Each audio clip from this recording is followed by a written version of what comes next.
Hey guys, today I am showing you how to install clockwork mode recovery on Samsung Galaxy Core Prime g360h. So follow me, go to my files, then I have saved recovery file in my device storage, so I have opened it and I have linked on description, so see download it. Here I am extracted. So go back and open flash ify and choose recovery image, choose a file, then your wish if you go for this or this, and choose just once.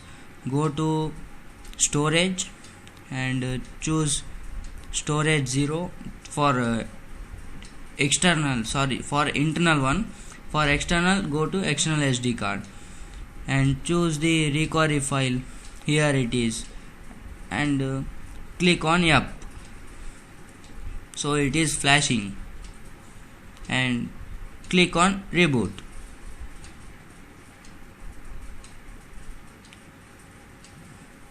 Wait for 2 minutes to load.